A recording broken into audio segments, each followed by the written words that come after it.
샬롬, 오늘의 말씀지기 신지식 간사입니다. 시편에는 이런 말씀이 있습니다. 주의 말씀은 내 발의 등이요 내 길의 빛이니이다. 오늘 하루도 하나님의 말씀으로 인도하심 받는 저와 여러분이 되셨으면 좋겠습니다.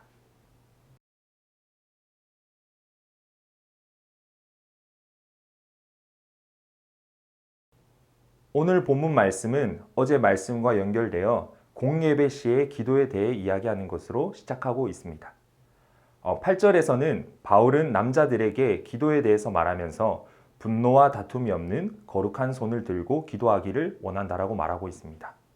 여기서 나오는 분노와 다툼이란 단어는 서로 묶어도 어색하지 않지만은 분노와 다툼이라는 단어와 거룩한이라는 단어는 서로 묶기에는 참 안 어울리는 단어입니다. 하나님께서는 성경에서 내가 거룩하니 너희도 거룩하라라고 말씀하십니다. 하나님의 자녀된 우리는 분노라든지 다툼을 가진 채 살아서는 안 되며 특별히 하나님과 교제할 때 이러한 마음을 품고 나와서는 안 됩니다. 거룩한 손이라는 단어를 통해 알 수 있듯 우리는 삶의 정결함으로 기도의 자리로 나아가야 합니다. 만약에 그러하지 못하다면 우리는 회개를 통해 정결함을 회복해야만 합니다. 8절에서 바울이 남자들에 대해 가르침을 주고 있다면 9절에서는 여자들에 대한 가르침을 이어가고 있습니다. 바울은 여자들에게 특별히 단정한 옷차림과 선행, 그리고 순종에 대해서 요구합니다. 또 이와 같이 여자들도 단정하게 옷을 입으며 소박함과 정절로서 자기를 단장하고 따은 머리와 금이나 진주나 값진 옷으로 하지 말고 오직 선행으로 하기를 원하노라.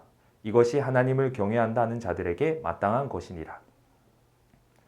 9절을 통해서 우리가 알 수 있는 사실은 그 당시 에베소 교회에는 단정치 못한 옷차림과 내면보다는 외면에 신경을 써서 자신을 꾸미고 드러내는 여자들이 있었다는 사실을 알 수 있습니다.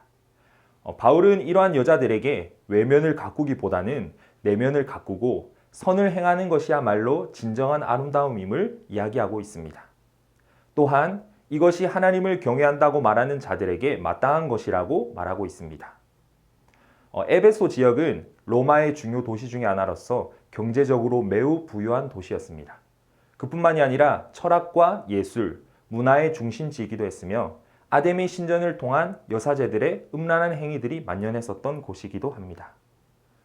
바울은 이러한 문화 속에서 예수님을 믿는 여자들이 사치하는 것, 보이는 것에 집중하는 세상의 문화를 따라가기를 원하지 않았던 것으로 보입니다. 11절 이후부터는 바울이 예수님을 믿는 여자들에게 순종이라는 영역에 대해 말하고 있습니다.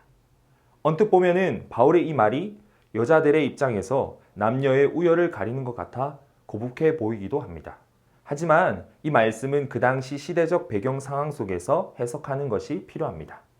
또한 바울이 쓴 고린도전서 11장과 에베소서 5장의 내용을 살펴봄을 통해 이것은 단순히 남녀의 우열을 가리는 것이 아니라 남녀 역할의 차이임을 우리에게 알려주고 있습니다. 오늘 본문을 정리하고자 합니다. 바울은 남자와 여자들에게 각각 다른 영역들을 요구하고 있지만 사실은 본질적으로 세상의 때묻지 않음을 이야기하고 있습니다. 우리는 세상을 사랑하면서 하나님을 사랑할 수 없습니다. 세상의 방식을 살면서 하나님과 친밀해질 수 없습니다. 오늘 여러분의 삶 속에서 하나님과의 교제가 회복되어야 할 영역은 어떤 것이 있습니까? 또한 세상과 구별되어야 할 나의 삶의 모양은 무엇이 있는지 깊이 생각하는 하루가 되셨으면 좋겠습니다.